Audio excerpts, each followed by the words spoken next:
नमस्कार आप सभी को दोस्तों। तो इस खूबसूरत सुबह में आप सभी का स्वागत करता हूँ। आप सभी प्रेजेंस में आइए। हमारा जो दिमाग है, जो इंटेलिजेंसिया है, बुद्धिमत्ता है, उसके ऊपर ये मन रूपी छाया पूरी तरीके से व्याप्त रहती है दोस्त। कभी हम पास्ट में जाते हैं, फ्यूचर में जाते हैं, हर वक्त सोचते रहते हैं। हम अपने आप को थॉट्स ही मान बैठे हैं। थॉट्स को बहुत सीरियसली लेते हैं हम। ये मन हमारे को दौड़ाता रहता है। तो हर बेल के साउंड के साथ आप अपने आप को प्रेजेंस में लेके आएंगे।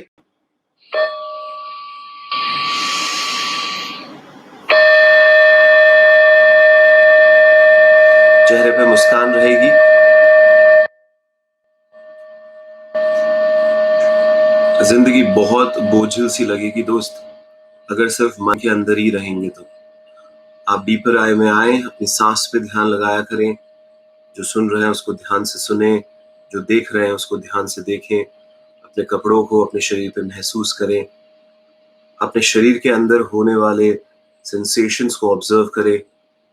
आप एकदम प्रेजेंस में आएंगे। आप ये जो मन के अंदर जो विचार चलते हैं वो आपके थोड़े शून्य होंगे। और आज के सेशन में हम फिर प्रवेश करेंगे। बहुत ही प्यारा सेशन है दोस्त आज। मैं कह ही रहा हूं आपको, नोट्स बनाते रहिए। मेरे को जब भी सुने एक नोटबुक रखें और एक सेपरेट नोटबुक बना लें, अवेकनिंग विद आदि। और आप ऐसे भी कह सकते हैं जर्नी ऑफ अवेकनिंग।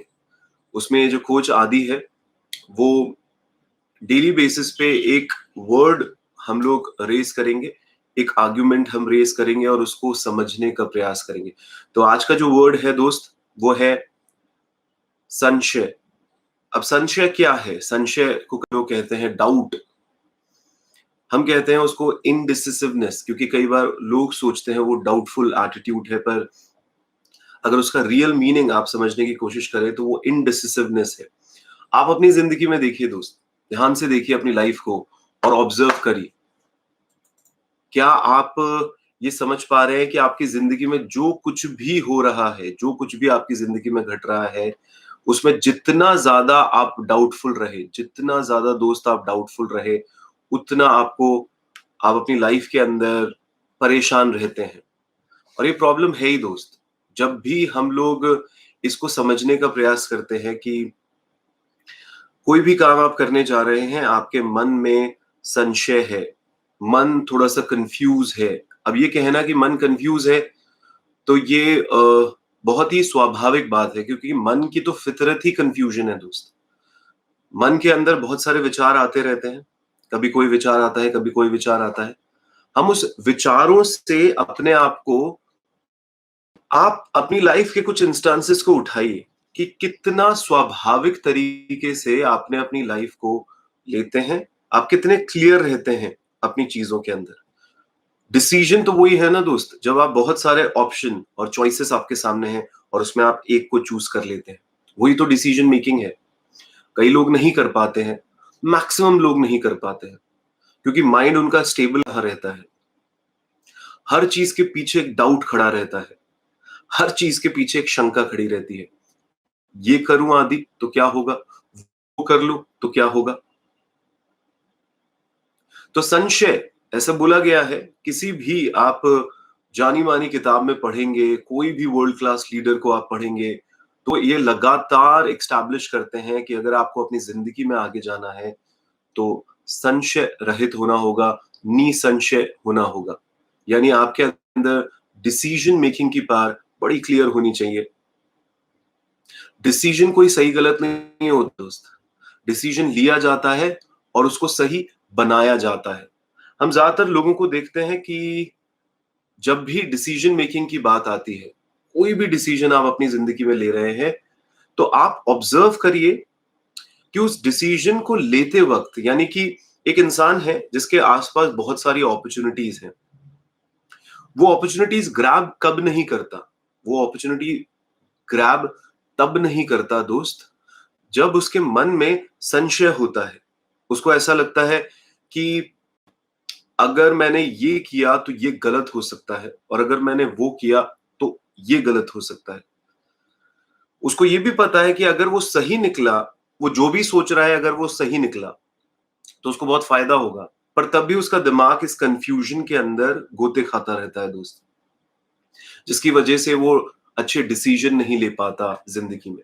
हर एक स्टेप पे आप देखेंगे हमें चॉइसेस करनी होती है दोस्त, और हम लगातार इस बात को एस्टैब्लिश करते हैं, लगातार इस बात को एस्टैब्लिश करते हैं कि ये जैसे बेल के साउंड है, ये मेरे मोबाइल में लगातार बजते रहते हैं और मुझे अवेयरनेस में लेके आते हैं दोस्त। मैं जब भी इस बेल के साउंड को सुनता हूं तो मेरे अंदर एक अवेयरनेस, डीपर अवेयरनेस बिल्डअप होती है। जो भी मेरे आसपास घट रहा है, मैं उसमें से कुछ जज ना करते हुए, मैं उसको प्रेजेंस में देखते हुए, मैं डिसीजन मेकिंग के अंदर और स्ट्रॉन्गर बनता हूं दोस्त। अगर आपका माइंड जो है वो क्लटर्ड होगा थॉट से, पास्ट, फ्यूचर, पूरी तरीके से फ्यूचर की चिंताओं में, पास्ट के रिग्रेट्स में, जो डिसीजन मेकिंग में अच्छा है वो रिग्रेट्स नहीं करता है, पछतावा नहीं होता है उसको। आप देखिए ना, मैं बिलेनियर की किताबें पढ़ता हूं और उनसे पूछता हूं, जब उनके इंटरव्यूज भी लिए गए और जब उनकी किताबें भी पढ़ी गई, तो एक बात बड़ी क्लैरिटी के साथ सामने आती है दोस्त, कि वो कहते हैं कि हमने जो नहीं किया उसका कभी पछतावा नहीं किया। नहीं किया उसका कभी पछतावा नहीं किया का मतलब है, आपको किसी इंसान से प्यार है और आप ईदर और में ही रह गए। ईदर और में ही रह गए का मतलब है, आप, पहली बात तो आप इतनी भी हिम्मत नहीं बना पाए कि आप जाके उस इंसान को कह दें। अगर आपने उस इंसान को जाके कह भी दिया तो आप ये मन नहीं बना पाए कि मैं पूरी तरीके से इस इंसान को सबमिट हूं या नहीं हूं, यानी कि मैं इससे शादी करूं, मैं लॉन्ग टर्म रिलेशनशिप देखूं। आप एक डाउट में रहे, आप एक संशय में रहे, और जो भी संशय में रहता है अपनी जिंदगी के अंदर, वो आप देखिएगा थोड़े से टाइम के बाद पछताता है। ओ काश मैं ऐसा कर लेता, काश मैं वैसा कर लेता। आप अपने पिछले 20 साल उठा के देखिए, 10 साल उठा के देखिए, अगर 10 साल याद आते हैं, 5 साल याद आते हैं, 5 साल उठा के देखिए, और उसमें देखिए कि कितना ज्यादा आपको पछतावे होते हैं कि मैंने तब ऐसा क्यों किया, मैंने तब वैसा क्यों किया। निसंशय, हाँ दोस्त, जो डाउट में नहीं रहते, जो डिसीजन में पक्के होते हैं लोग, ये पछतावे से दूर होते हैं। देखिए, आप कोई भी अपॉर्चुनिटी को ग्रैब करेंगे, आज इस कोविड के पीरियड में आप देखेंगे डिजिटल अपॉर्चुनिटीज की भरमार है। जो भी इंसान अपने आप को बदल रहे हैं समय से पहले, क्योंकि समय बदलने वाला है दोस्त, बदल चुका है मोस्टली। तो हम देख रहे हैं कि पहले जिस तरीके से काम होते थे, आज के काम होना बहुत डिफरेंट है। क्या आप समय से पहले बदले? क्या आप समय रहते बदल रहे हैं, या अभी भी आप डिसीजन नहीं ले पा रहे हैं? और डिसीजन नहीं ले पा रहे हैं, इसके कारण आप देख रहे हैं अपनी जिंदगी में कि आप कंफ्यूज से रहते हैं, गिल्ट में रहते हैं, अरे मैं ऐसा कर लेता, अरे मैं वैसा कर लेता। बहुत ही नरकीय जिंदगी होती है दोस्तों, इसको हेलिश लाइफ बताया गया है, हेलिश लाइफ। तो आपकी हेलिश लाइफ चल रही है? थोड़ा सा विचार करिएगा इसको, बहुत जरूरी है इस बात को समझना। देखिए दोस्तों, मन के अंदर जाएंगे तो डीपर आई में आएंगे। ये मन में जो फंसा रहता है, कई लोग क्या है, इस मन को ही डीपर आई मान के बैठ जाते हैं, और यही सबसे बड़ी भूल करते हैं वो अपनी जिंदगी। अगर आप संकल्पहीन हैं, आप कोई संकल्प लेते हैं तोड़ देते हैं, आप निर्णय रहित रहते हैं, डिसीजंस आपके आप नहीं लेते, कोई और लेता है, आप में विल पावर नहीं है, आपने कोई भी चीज ठानी है, आप उसको आगे तक ले ही नहीं जा पाते अपनी जिंदगी। रेजिलियंस नहीं है आपके अंदर, थोड़ी सी भी विपदा आ जाती है, परेशानी आ जाती है, आप छोड़ के बैठ जाते हैं, परेशान हो जाते हैं। बहुत पॉसिबिलिटी है कि आप संशय में हैं, यानी कि आप इनडिसिसिवनेस में हैं, आपकी डिसीजन मेकिंग पावर गड़बड़ा रही है दोस्त। कुछ बातें बताऊंगा कि कैसे इसको ठीक किया जा सकता है, कैसे इसको ठीक किया जा सकता है। सबसे पहले समझने का प्रयास करिए कि जब भी आप कुछ एग्जाम्पल्स लेके इसको थोड़ा सा और समझते हैं। जब हम बात करते हैं पर्वतों की, आपने कभी नोटिस किया है कि पर्वतों पे जब पानी पड़ता है, किसी भी पर्वत पे अगर बारिश होती है, तो वो पर्वत पे टिकती नहीं है, वो नीचे चली जाती है और घाटियों के अंदर वो पानी भरता है। पर्वत पे पानी नहीं भरता है, वो घाटियों के अंदर भरेगा। जो छोटी-छोटी वैलीज़ हैं उसके अंदर पानी भरेगा दोस्त। इस मेटाफोर को अपनी ज़िंदगी पे लगा के देखिए कि अगर आप कन्फ्यूजन से भरे हैं, बहुत सारी चॉइसेस आपके दिमाग के अंदर चल रही है, मैं ये भी कर लूँ, मैं वो भी कर लूँ, इससे ये फ़ायदा, उससे वो फ़ायदा, मुझे क्या करना चाहिए आदि, मैं कन्फ्यूजन में हूँ। तो आप देखिएगा, कोई भी अपॉर्च्युनिटी आपके पास आएगी, वो क्या होगा? वो नीचे गिर जाती है दोस्त। हम उसको ग्रैब नहीं कर पाते अपनी ज़िंदगी। दूसरे लोग, जिनको आप नीचा समझते हैं, वो देखिए वो घाटियों में बैठे हैं और मस्त हो रहे हैं, लुत्फ़ उठा रहे हैं उन सब चीज़ों का। आपके घर में आग लगी है, इमेजिन करिए, आपके घर में आग लगी हुई है दोस्त, तो कन्फ्यूज़ होंगे, बुझाऊँ, नहीं बुझाऊँ, सच में आग लगी है, नहीं लगी है। और रियलिटी में देखें तो हमारी ज़िंदगी में आग लगी हुई है, रिश्तों में आग लगी हुई है, रिश्ते ठीक ढंग से नहीं चलते, मानसिक शांति नहीं रहती, इतनी ज़्यादा अंदर एंग्ज़ायटी की आग लगी रहती है लोगों की ज़िंदगी में। आपकी तिजोरी में आग लगी हुई है दोस्त, आपके बैंक अकाउंट को देखिए, पैसा ही नहीं है उसमें, सारे आग लगी हुई है उसमें। आपकी अपॉर्च्युनिटीज़ के अंदर आपने आग लगा रखी है। तो शांति नहीं, रिश्ते में प्रॉब्लम्स, पैसों में प्रॉब्लम, करियर में प्रॉब्लम, तब भी एक इंसान इंडिसिसिव है, इंडिसिसिव है। मैं गौतम बुद्ध का एक प्रसंग पढ़ रहा था। गौतम बुद्ध, जब गौतम बुद्ध बने तो वो भ्रमण करते थे, विचार करते थे, विहार करते थे, एक जगह से दूसरी जगह पे जाते थे। तो विहार करते हुए वो कई सम्राटों से मिलते थे। सम्राट एक बहुत बचकानी बात करते थे उनके साथ। वो कहते थे, मेरी जो राजकुमारी है, इनसे मैं आपका विवाह करा देता हूँ बुद्ध। बुद्ध मन ही मन मुस्कुराते थे। बुद्ध हाथ जोड़ के धन्यवाद देते थे कि निश्चित ही आपने मुझे इस काबिल समझा, इसके लिए मैं धन्यवाद दूंगा, पर मुझे बड़ा दुख होता है ये सोच के,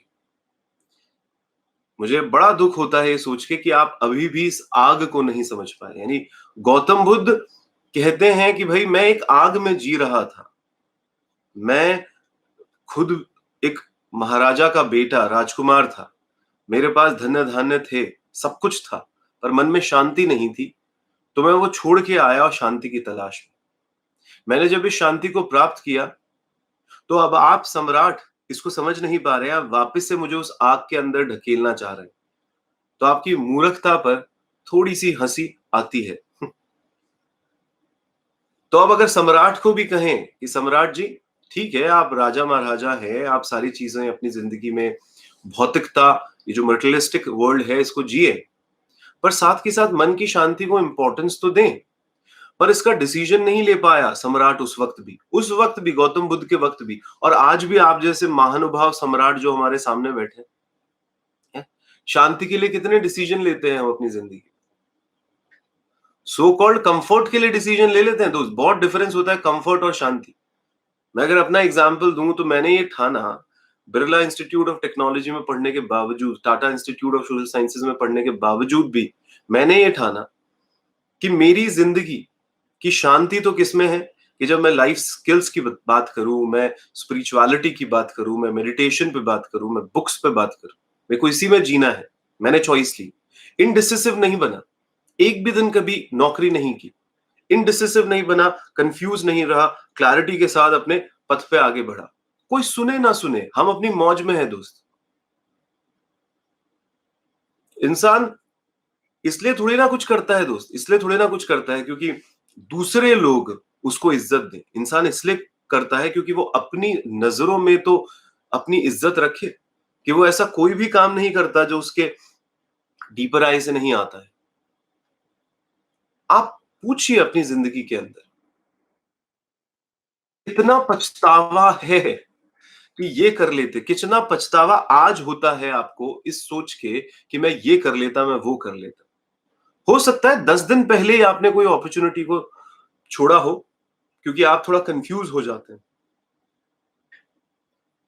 मैं फिर कह रहा हूं, जो मकान बनाया ही नहीं उसको गिराओगे क्या? कुछ आपने शुभ कार्य के लिए कोशिश करी, जैसे मैं शुभ कार्य के लिए कोशिश करता रहता हूं दोस्त। मैं हर वक्त सोचता हूं कि मुझे जो भी सुने वो और क्लियर हो जाए, उसकी चेतना और प्योर हो जाए, वो और जिंदगी में ना केवल भौतिकता में आगे बढ़े, वो शांति में भी बहुत आगे बढ़े। ये शुभ कार्य है। इस शुभ कार्य को करते करते करते करते भी मैं असफल हो जाऊं तो भी मैं सफल होऊंगा। नहीं तो आपने सिकंदर की तो कहानी पढ़ी है दोस्त, जहां पे वो मरे, जब उनका शव यात्रा निकली, उनके हाथ कॉफिन से बाहर थे। लोगों ने पूछा ये क्या बात हुई, तो सिकंदर ये दिखाना चाहते थे कि देख मैंने दुनिया जीत ली, पर तब भी मैं खाली हाथ जाऊंगा।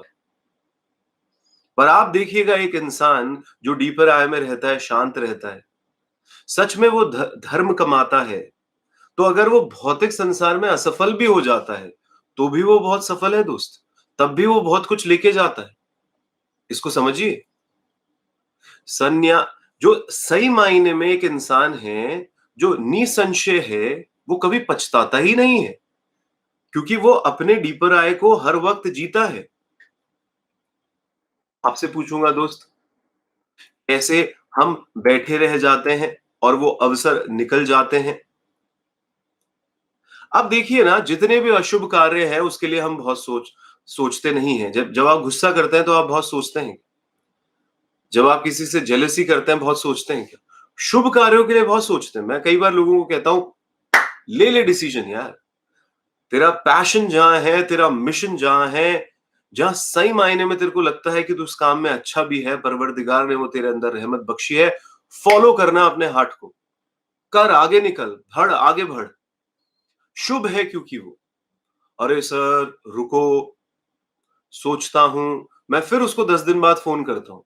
कुछ डिसीजन लिया, अरे सर रुको, सोचता हूं। सोच ही चल रही है दोस्त। कई लोगों की तो सोच 10-10 साल से चल रही है। अशुभ के लिए तो नहीं सोचते दोस्त। गुस्सा कब किया था? अरे सर परसों ही किया था। उस वक्त सोचा था? कहां सोच पाते हैं सर। काम उत्तेजना में कब आया था? सेक्सुअल थॉट्स के अंदर। अरे सर कल रात को ही आया था सर, तब सोचा था, तब कहां सोचते हैं।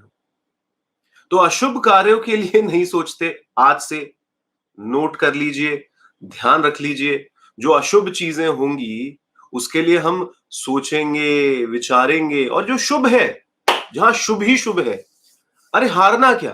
कैसे हार सकते हैं हम लोग? है यूट्यूब पे व्यूज कम आए इससे हारते हैं क्या? कई बार मैं मैसेजेस पढ़ता हूं, हंसी सी आ जाती है। अरे जो इंसान अपनी मौज में होता है, वो जिस बात पे बिलीव करता है, वो अपने अंदर से एक्सप्रेस करता है। वो इसलिए एक्सप्रेस नहीं करता है कि बाहर के लोग उसको एक्सेप्ट करें, इसलिए एक्सप्रेस करता है। वो खुद को एक्सेप्ट कर चुका है दोस्त। वो खुद को एक्सेप्ट कर चुका है। प्रेम नहीं है ना लोगों को। प्रेम को समझना बहुत जरूरी है। अगर सही मायने में आप अपने आप को एक्सप्रेस करना चाहते हैं, बहुत जरूरी है दोस्त, बहुत जरूरी है। आप इसको कनेक्ट करिए, इस भाव को ऑब्जर्व करिए अपनी जिंदगी के अंदर।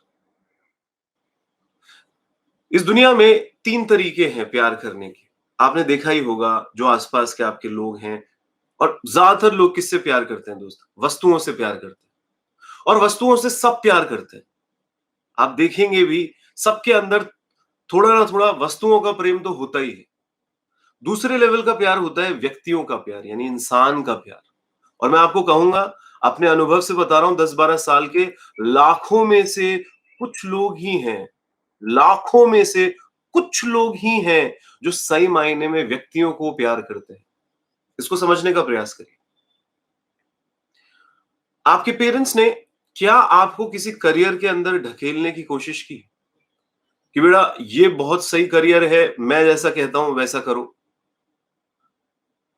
और अगर तुम ऐसा नहीं करोगे तो तुम मेरे बेटे नहीं हो, तुम मेरे अच्छे बेटे नहीं हो, तुम मेरे अच्छी बेटी नहीं हो? हम जैसे कुर्सी को कहते हैं ना, कि कुर्सी को जब तक यूज किया तब तक उसको प्यार किया। आपके घर में एक कुर्सी रखी है, जो बड़ी अच्छी सी कुर्सी है, बड़ी कंफर्टेबल कुर्सी है। जब भी आप उस कुर्सी पे बैठते हैं आपको अच्छा फील होता है, अच्छा भाव होता है। एक तो मैं कह दूं, जो भी बीच में जुड़ रहे हैं वो शुरुआत से सुन ले। ये पूरा अगर आपने कनेक्शन नहीं बनाया दिक्कत होगी दोस्त, तो इसको ध्यान से समझिएगा। तो करियर की बात कर रहे थे हम, कि व्यक्तियों से प्यार करता कौन है? हमको लगता है अरे सर व्यक्तियों का प्रेम तो है ही ना सर, मैं तो अपने घर वालों से हूं सर।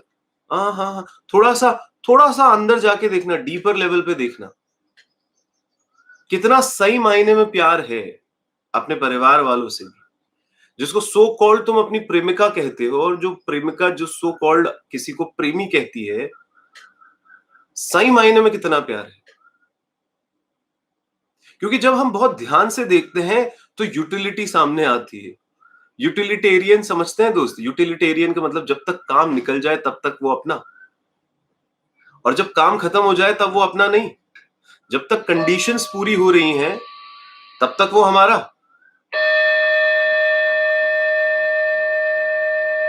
तो इस बेल के साउंड के साथ, उस अवेयरनेस के साथ हम इस बात को समझे कि जब तक मेरी चीजें पूरी हो रही हैं तब तक मैं उस इंसान को अपना मानता हूं। जैसे ही वो मेरी काम पूरे नहीं करता तो मेरे को कैसे उससे नफरत सी हो जाती है, क्योंकि हम उसको भी वस्तु की तरह देख रहे हैं। देखा है, ऊब नहीं आ जाती, हम बोर नहीं हो जाते। आजकल आप बहुत सुनने को मिलता है मेरे पास, रोज ऐसे क्रांतिकारी लोग आते हैं और क्या कहते हैं, एक पत्नी आती है, वो बोलती है अरे मैं अपने पति से बोर हो गई हूं। नहीं होता? छोटे से बच्चे से आप बात करो, बोलता मैं पढ़ाई से बोर हो गया हूं। ये बोरियत बहुत ज्यादा व्याप्त है दोस्त लोगों के दिमाग के अंदर। और जितना अधर्म बढ़ रहा है, आप इस बात को लिख लीजिएगा, जितना अधर्म बढ़ रहा है वो यही है कि लोगों को बोरियत सहन नहीं हो रही है। वो कुछ हर पल नया करना चाहते हैं। हम जब क्लास में बोलते हैं कि अच्छा तुम कभी गार्डन में बैठे हो, किसी फूल को ध्यान से देखा है, कभी स्टेट ऑफ नॉन डूइंग में बैठे हो, अपनी सांस पे ध्यान लगा के, आधी बोरियत होती है, फूल को क्या देखें, क्या देखते रहे, उससे मिलेगा क्या? दोस्त यही तो बात है, तूने वो स्वाद ही नहीं चखा कि जब कुछ नहीं करते और सांस पे ध्यान लगाते हैं और उस बोरियत को महसूस करते हुए इससे पार चले जाते हैं। यानी देखिए, जो सो कॉल्ड दिखती है बोरियत वाली चीज, उसमें बोरियत महसूस ना करना और उसको जीने लग जाना, आप देखना आप क्रांतिकारी बन सकते हैं। आप रियलिटी में बहुत जबरदस्त कर सकते हैं अपनी जिंदगी। तो आप देखिए ना, आज के समय में फ्रीडम कितना देते हैं प्यार में लोग, कि तुम स्वतंत्र हो, तुम जो करना चाहो, तो भी मैं तुमसे प्यार करता हूं। क्योंकि तुम्हारे से प्यार करते वक्त मैं तुम्हारे को वस्तु की तरह नहीं देखता, व्यक्ति की तरह देखता हूं। इसीलिए कह रहा हूं, लाखों में एक होता है जो प्यार करता है दोस्त, लाखों में एक होता है जो प्यार करता है। ये तो आप पूरे इस संसार का ये जो सो कॉल्ड व्यक्तियों का प्यार देखोगे, ये वासना कहा जाती है, क्योंकि किसी को किसी से कुछ चाहिए, किसी का किसी से कोई स्वार्थ सिद्ध हो रहा है, इसलिए वो उसको प्यार कर रहा है। हमारे भारत में तो तब भी अभी कमी है, धीरे धीरे ये आग लग रही है, वासना की आग बहुत ज्यादा पकड़ रही है। ये तो आप देखिएगा, अगर माँ परेशान करती है तो माँ शत्रु बन जाती है, और अगर दोस्त हमारा स्वार्थ सिद्ध नहीं करता है तो दोस्त हमारा शत्रु बन जाता है। पकड़िए, तो 3 तरीके का प्रेम होता है, इसको समझने का प्रयास करिएगा। हम आपको कहना चाह रहे हैं कि अगर आपको सच में डिसीजन मेकर बनना है अच्छे, आपको संशय से दूर जाना है, या आपको संशय से दूर जाना है, निसंशय में आना है, यानी कि आपको क्लियर होना है अपने दिमाग के अंदर से, आपको सारे डाउट से क्लियर होना है, तो सबसे पहले इन प्रेम के लेवल्स को आपको समझना होगा। आप देखिए, मेरे पास लोग आते हैं, वो कहते हैं कि आदि पता नहीं हमारे को अपनी घर घर में जो माँ बैठी है उससे प्यार करने में बड़ी मुश्किल होती है, पर भारत माँ से हम प्यार कर लेते हैं। होता ही है दोस्त, जहां पे चेतना है, जहां पे जीवन है। आप देखो ना, बच्चे को भी सुलाने के लिए माँ ऑन एंड ऑफ के बटन दबाना चाहती है। वो लगी है अपनी गोदी में रख के बच्चे को हिला हिला के, थप्पड़ मार मार के, सो जा सो जा सो जा। वो सोचती है कि इसको मैं ऑफ करूंगी तो ये ऑफ हो जाएगा, मैं इसको ऑन करूंगी तो ये ऑन हो जाएगा। व्यक्तियों में ऐसा नहीं होता है, व्यक्ति स्वतंत्र होते हैं। जैसे मैं स्वतंत्र हूं अपनी बात एक्सप्रेस करने के लिए, तो लोग स्वतंत्र हैं कि वो मुझे सुने या ना सुने, पर तब भी मैं उनसे प्रेम करूंगा, तब भी मेरे अंदर उनके प्रति प्रेम का भाव है। आप देखिए दोस्त, आज इतना ज्यादा बच्चों को टेलीविजन के सामने क्यों बिठाया जाता है? क्योंकि बच्चों को वस्तुओं की तरह देखने का प्रयास करते हैं कि यार टेलीविजन के सामने बिठा देते हैं तो ये बच्चा चुप तो बैठा रहता है, तो उसको मोबाइल में बिजी कर दो, इसको टेलीविजन में बिजी कर दो। अरे पर वो वस्तु नहीं है बच्चा, वो जो आपका प्रेमी है वो वस्तु नहीं है, वो जो आपकी माँ है वो वस्तु नहीं है, वो व्यक्ति है, उसकी अपनी सोच है, उसकी अपनी स्वतंत्रता है और उसकी इज्जत हमारे को होनी चाहिए। मैं एक प्रसंग पढ़ रहा था रामानुज का, तो रामानुज से एक व्यक्ति मिला और बोला मुझे मुझे मुझे भगवान तक पहुंचना है रामानुज, किसी भी कीमत पे पहुंचना है, मेरी मदद करो, मेरी मदद करो। रामानुज ने कहा तुमने कभी प्रेम किया है? तो व्यक्ति कहता है अरे तुम भी क्या बेकार की बात करते हो रामानुज, मैं प्रेम व्रेम के चक्कर वक्कर में नहीं पड़ता, मैंने कभी जिंदगी में किसी से प्रेम नहीं किया। तो बोला नहीं तब भी याद करो, चलो व्यक्ति से नहीं, तुमने इस नेचर की कोई भी चीज से कभी प्रेम हुआ है? अरे फालतू की बात कर रहे हो, मुझे तो उनके पास पहुंचना है, मेरा तो एक ही लक्ष्य है, मेरे को वहां पहुंचना है।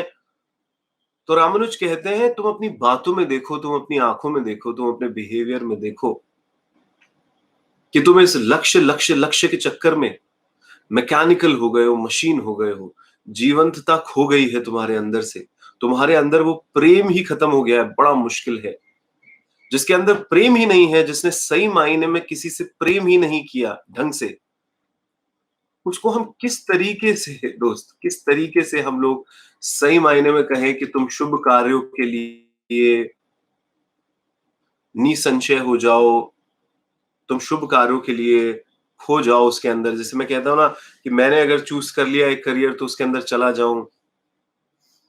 दोस्त जो अस्तित्व से प्रेम करते हैं, अस्तित्व से प्रेम, 3 लेवल मैंने आपको बताया, एक तो वस्तु, फिर व्यक्ति, फिर अस्तित्व। आप इसको थोड़ा समझिएगा। आप देखते हैं हमारे भारत के रीति रिवाजों के अंदर बहुत ज्यादा ये देखा जाता है कि भाई पीपल के पेड़ को ढोक लगाते हुए लोगों को देखा है आपने? सूरज को नमस्कार करते हुए आपने लोगों को देखा होगा, जल चढ़ाते हुए देखा होगा।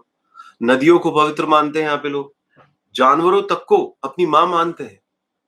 कई लोग कहते हैं बेवकूफ हैं, ये पागल लोग हैं। आप समझिए बात पागलपने की नहीं है। जब आप आंखें बंद करिए और महसूस करिए कि पूरे अस्तित्व से आप प्रेम करते हैं, कण कण से प्रेम करते हैं, हर एक चीज से प्रेम करते हैं, हर भाव से प्रेम करते हैं। लोगों ने इसको रिचुअल बना लिया होगा दोस्त, पर जिस इंसान ने इसको एक्स्टैब्लिश किया होगा कि सूरज को देख के नमस्कार कर, नदियों को देखकर उसमें डुबकी लगा और पूरी तरीके से सोच कि नदी तेरा सारे पाप ले गई है। पीपल को भी जब तू देखे तो तेरे अंदर भाव आए कि उसके अंदर भी भगवान व्याप्त हैं। ये क्या थॉट है? ये अस्तित्व से प्रेम है दोस्त, ये हर एक चीज से प्रेम है। आप देखोगे जब जीसस की बात की जाती है तो जीसस को जब लोग मार रहे थे, वो मर रहे थे, तो उन्होंने आकाश से बात करी, ऐसे लिखा जाता है। आकाश वाकाश से बात नहीं करते, वो जीवंत देखते हैं भगवान को, तो बोलते हैं अरे इनको पता नहीं है ये क्या कर रहे हैं, इनको माफ कर देना है खुदा, ओ मेरे पिता इनको माफ कर दे कि ये जो करते हैं। मीराबाई का आप पढ़िए प्रसंग, कैसे बात करती थी, सूरदास कैसे बात करते थे भगवान से। एक मॉन्क फकीर की कहानी पढ़ते हैं हम लोग ताओ पढ़ाई के अंदर, उसमें बताया जाता है कि मॉन्क फकीर ने डिसाइड किया कि भाई वो कभी कुछ नहीं बोलेंगे, और वो एक युद्ध जहां पे हो रहा था वहां से वो विहार कर रहे थे। यानी कोई भी मॉन्क फकीर होते हैं वो एक जगह रुकते नहीं है, एक जगह से दूसरी जगह जाते रहते हैं। तो वो जब एक स्टेट से गुजर रहे थे तो वहां पे एक युद्ध चल रहा था, रात का समय था, वो गुजर रहे थे। उन्होंने डिसाइड किया था वो कभी नहीं बोलेंगे, तो पकड़ लिया उनको कुछ सिपाहियों ने। उनको लगा ये जासूस है, नंग धड़ंग फकीर बन के ढोंग कर रहा है और कहीं जाना चाहता है। उससे पूछा कौन है तू? वो मुस्कुरा दिए, कुछ बोले नहीं, क्योंकि उन्होंने संकल्प लिया था कि मैं बोलूंगा नहीं। जो भी इंसान संकल्प ले लेता है और वो अस्तित्व के प्रेम में होता है, वो संकल्प तोड़ता नहीं है दोस्त, क्योंकि उसका डिसीजन पक्का होता है। तो जवाब नहीं दिया तो भाला घोंप दिया। सिपाही तो सिपाही होते हैं सिपाही को कहां पता, मशीन है वो तो, उनको क्या पता प्रेम क्या होता है। तो उन्होंने, मॉन्क फकीर ने ये डिसाइड किया था कि भाई वो मरते वक्त, सिर्फ मरते वक्त एक शब्द बोलेंगे। और जो उन्होंने शब्द बोला वो किताब बताती है दोस्त, ध्यान से सुनिएगा। उन्होंने बोला तू भी वही है। तो जिसने भाला घोंपा, मॉन्क फकीर ने कहा तू भी वही है। इसका मतलब क्या है दोस्त? जो अस्तित्व से प्रेम करेंगे, जो हर एक चीज से प्रेम करेंगे अपने आसपास, वो जो भी घट रहा है ना अपने आसपास, उसको भी उसकी नियति मानेंगे। वो अपने डीपर आई के अंदर महसूस करते रहेंगे कि वो यूनिवर्सल इंटेलिजेंस जो परमात्मा है, वो यूनिवर्सल इंटेलिजेंस उससे क्या करवाना चाहती है, और फिर जो भी घटित होता है वो उसको प्रसाद मान के लेते हैं। प्रसाद का मतलब क्या होता है दोस्तों? हमने जब अपना जीवन ही अर्पित कर दिया उस पिता परमेश्वर, तो वो इस जीवन को जब हमें देता है, तो जब भोग लगाते हैं हम प्रसाद का, और वो जो झूठन पाते हैं उसको प्रसाद ही तो कहते हैं। जब हम भोग लगाते हैं भगवान को, कोई भी कुछ भी अर्पण करते हैं और वो जो झूठन पाते हैं उसको ही तो प्रसाद कहते हैं। तो वो जो हमारे आसपास व्याप्त है, जो भी चीज हमारे आसपास व्याप्त है, जो कुछ भी हमारे आसपास हो रहा है, उसको आप क्या स्वीकार भाव से ले पाते हैं? पूरी तरीके से स्वीकार भाव से ले पाते हैं दोस्त? इंपॉर्टेंट बात है, समझिए इस बात को। इसलिए कहा जाता है, जितनी भी किताबें पढ़ी जाती है, समझ लेना, इसको पकड़ लेना, दुख जो आपकी जिंदगी में है वो आपकी वजह से है, वो कोई और नहीं दे रहा है। अरे आदि, ऐसे कैसे बात कर रहे हो? कोरोना ने दिया दुख, गवर्नमेंट ने दिया दुख, अरे मेरे परिवार वालों ने दिया दुख, अरे तू देख आदि, वो मेरी प्रेमिका ने मुझे दिया दुख। दोस्त समझ, तेरे अंदर अस्तित्व का प्रेम नहीं है, तेरे अंदर ये कंफ्यूजन है, तू सही मायने में खुद को ही नहीं समझ पा रहा। तू व्यक्तियों को देखता है, उनके अंदर भी वस्तु देखता है, तू सबसे मांग रहा है, भिखमंगा हो रहा है, तू चाहता है गवर्नमेंट मदद कर दे, तू चाहता है कोरोना में कुछ ये हो जाए, वो हो जाए। दोस्त, जब हम भक्ति को पढ़ते हैं ना, तो उसके अंदर इस पिता परमेश्वर को पुरुष माना गया और हमको प्रकृति माना गया। इसका मतलब समझिएगा, वो शक्तिमान है तो हम उसकी शक्ति हैं, वो भोगता है तो हम भोगे जाते हैं। मेरा नाम आदि गुरुदास है। हमारे को ये नाम दीक्षा से नाम मिला। हमारे को ये दीक्षा के अंदर ऐसे कहा जाता है, आदि गुरु। आदि गुरु कौन? वो परमेश्वर, वो पिता। और हम क्या है? दास। आदि गुरु दास। दास यानी सर्वेंट ऑफ द सर्वेंट, दासानुदास। उस उस पिता परमेश्वर, उस शक्तिमान की शक्ति, वो भोगेंगे, हम समर्पित हो जाएंगे। अहंकार को नष्ट करके, पूरी तरीके से अहंकार का त्याग करके, इस कर्ता भाव को हटा के पूरी तरीके से सबमिट हो जाना, निसंशय, संशय रहित, कोई डाउट नहीं क्योंकि प्रकृति से प्रेम है, कोई डाउट नहीं क्योंकि इस अस्तित्व से प्रेम है, कोई डाउट ही नहीं है क्योंकि वो शुभ है। और शुभ कार्य में डाउट कैसा? अरे मर भी गए ये करते करते तो भी प्रॉफिट में रहेंगे। और अगर सिर्फ वस्तुओं से प्रेम किया और करते ही चले गए, संजोते ही चले गए, तो बताइए, इतनी चीजें पढ़ते हैं किताबों में, कौन खुश रह सका? इसका मतलब ये बिल्कुल नहीं है दोस्त कि हाथ पे हाथ धड़ के बैठे हुए हैं हम लोग, चैंपियंस हैं, जबरदस्त पैसा भी कमाते हैं, जबरदस्त लोगों को प्यार करते हैं, जबरदस्त एक्सप्रेशंस करते हैं, मौज में रहते हैं, आज खुश हैं। ऐसा नहीं होगा, एक दिन आएगा जब ये सो कॉल्ड जो 30 व्यूअर्स हैं अभी 1000 व्यूअर्स हो जाते हैं, 2000 व्यूअर्स हुए, ये 5 लाख बनेंगे तब खुश होंगे। दोस्त खुश हैं, खुश थे, खुश रहेंगे, क्योंकि अपनी मौज में है, अपनी जिंदगी जी रहे हैं। इस भाव को पकड़िए दोस्त, और डाउट को हटा दो यार, संशय को हटा दो, कंफ्यूजन को हटा दो। Clarity is power. क्लैरिटी में बहुत शक्ति है दोस्त। क्लैरिटी को अपनी जिंदगी में लाओगे, जबरदस्त बदलाव आएगा, जबरदस्त बदलाव आएगा। तो इस बात पे चिंतन करिए कि वो जितना सुनेंगे, क्लैरिटी आएगी, उतना स्ट्रांग बनेंगे अपनी जिंदगी के अंदर। समझिए, मानिए। और आप में से कोई भी वॉलंटियर करना चाहे, तन मन धन किसी भी तरीके से अगर आप हमारी मदद करना चाहे, आप 9024023331 पे कॉल करिए। और दोस्तों, कोई प्रश्न है, हम मॉर्निंग में प्रश्न नहीं ले पाते, तो adigurudas@gmail पे आप प्रश्न पूछ सकते हैं। 9829363694 पर भी आप कोई भी दिमाग में प्रश्न आता है वो पूछ सकते हैं। बहुत अच्छा लगता है, आप इतने सारे लोग आते हैं, हमें सुनते हैं, धन्यवाद। अच्छा लगता है आप लोगों से बात करना, और इतने सारे लोग इतने आते हैं, सुनते हैं, हमसे बात करते हैं, तो आप आते रहिए, लोगों को बताते रहिए, यही हमारी खुशी है दोस्त, यही सबसे बड़ी खुशी है। बहुत-बहुत धन्यवाद, बहुत-बहुत धन्यवाद।